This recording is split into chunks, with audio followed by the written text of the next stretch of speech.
उसके पहले महाराज जी ने कहा कि देखो ओरछा में होटल बहुत बन रहे हैं,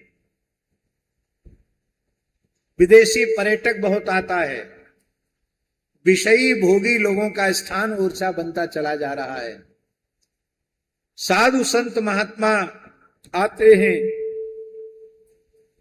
झांसी में रुकते हैं, तब यहां आकर दर्शन करते हैं।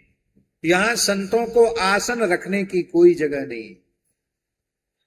तो बोले एक ओरछा में आश्रम होना चाहिए, कहीं से कोई अतिथि संत महापुरुष आवे तो उनको यहां आसन रखने की जगह मिले और उनको आदर पूर्वक प्रसाद पवाया जाए, जब तक चाहें तब तक यहां विराजें।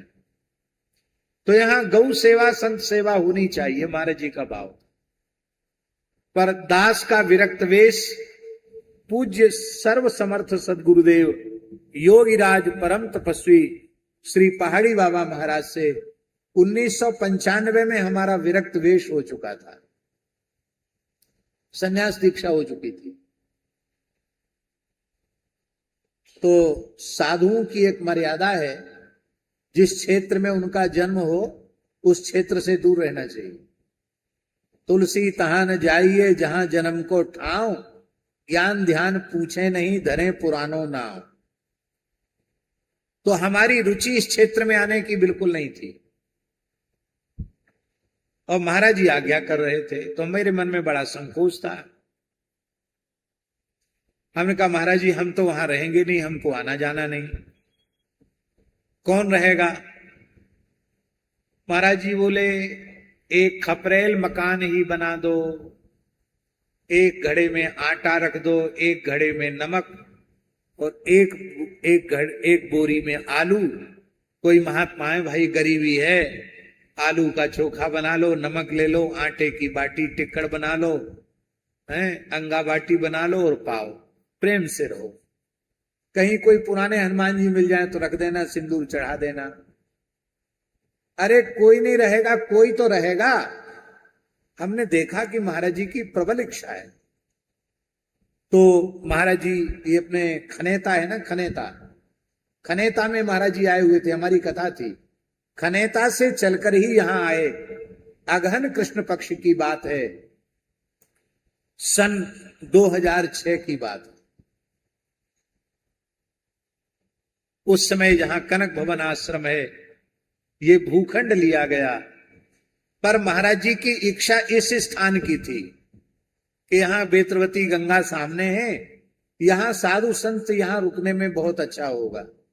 तो वो इच्छा भी राम जी ने अब इस रूप में पूर्ण कर दी है। आपको जाकर भ्रम हो जाएगा, अयोध्या कनक भवन के सामने खड़े हैं कि हम ओरछा कनक भवन के सामने खड़े हैं, ये आप अनुभव नहीं कर पाएंगे। बिल्कुल अयोध्या कनक भवन की प्रतिकृति। यहां की ऐसी भावना है ओरछा की स्वामी जी कि राम जी दिन में तो ओरछा रहते हैं, रात्रि में कनक भवन विश्राम करने के लिए अयोध्या चले जाते हैं। ऐसी यहां की मान्यता है। और ऐसा एक वो ज्योति के रूप में जाते हैं हनुमान जी के यहां, और ऐसी मान्यता है हनुमान जी सीताराम जी को लेके कनक भवन में विश्राम कराने जाते हैं, ऐसी मान्यता है। राम राजा सरकार के 2 निवास हैं खास, दिवस ओरछा रहत हैं रैन अयोध्या बास। तो हनुमान जी लेके जाते हैं। अब तो कनक भवन यही हो गया। तो राम राजा सरकार को ज्यादा दूरी तय करने की जरूरत नहीं है, वहां से आए, यहां विश्राम किए। तो आज दिव्य भव्य मंदिर बना, एकदम निकट में भगवान चंद्रमौलीश्वर विराजमान है। बोलो चंद्रमौलीश्वर महादेव की। इस मंदिर की दिव्य भव्य प्रतिष्ठा का महोत्सव इसी वर्ष है, जो अगला अगहन कृष्ण पक्ष आएगा, उसमें हरिराम जी व्यास जी की जयंती का अवसर भी होगा। और उसी समय इस जहां कनक भवन बिहारी जी विराजमान है, वो स्थल प्राप्त हुआ था। तो संयोग की बात है कि उसी समय में ही वहां से कनक भवन बिहारिणी बिहारी जी अपने निज मंदिर में महल में आकर विराजेंगे। गुरुदेव भी यहाँ विराजमान हो जाएंगे। वो अतिथि निवास के रूप में रहेगा और ये मंदिर के रूप में रहेगा। और संपूर्ण संत सेवा अतिथि सत्कार का क्रम तो यहां चलेगा ही, साथ ही हमने ऐसी एक भावना भगवत प्रेरणा से व्यक्त की है श्री हनुमान जी के चरणों में, और लोगों को कहा है कि आप लोग इस पर कार्य कीजिए। हमारे मन का भाव है कि यहां जिस दिन कनक बिहारी जी विराजमान होंगे उसी दिन से अखंड विजय मंत्र का संकीर्तन आरंभ होगा। श्री राम जय जय राम, इस विजय मंत्र का संकीर्तन आरंभ होगा। उसकी परिकल्पना इस प्रकार की है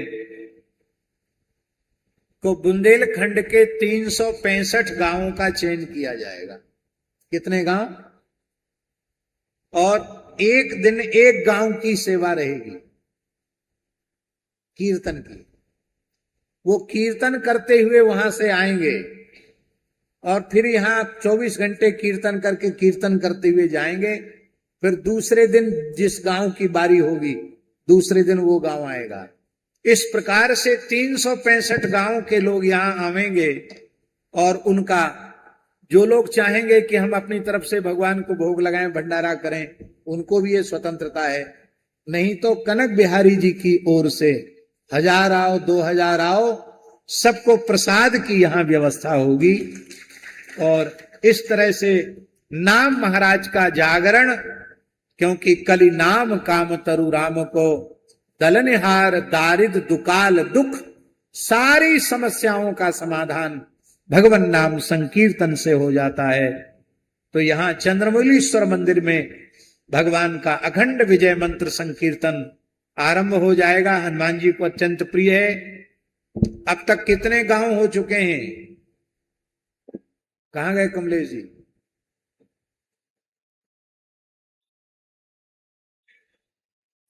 डेढ़ 150 गांव हो गए हैं।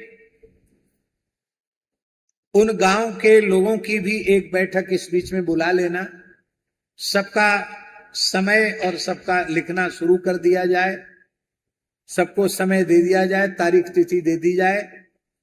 और अब ज्यादा समय नहीं है। भादों की पूर्णिमा के पहले पहले तक 365 गांव निश्चित हो जाने चाहिए। अब उसके लिए आप कितना समय निकालते हैं, आप सब लोगों को ये जिम्मेवारी दी जा रही है। कोई अकेले मिश्रा जी, गंगेले जी और कमलेश जी को नहीं, सबको जिम्मेवारी दी जा रही है। जितने हो चुके हैं उसके अतिरिक्त आप लोग अपना अपना नाम लिखाइए। इस माध्यम से घरों में संस्कारों का जागरण होगा। हमारे मन में माता जी एक भाव और है कि जिन गांव के लोगों को ऐसी सामर्थ्य नहीं है उनको एक छोटा माइक सेट, एक ढोलक, हारमोनियम, झाल, मंजीरा वो भी दिया जाएगा, जिससे वो अपने गांव में भी कीर्तन करें और जब आवे तब यहां संकीर्तन करें।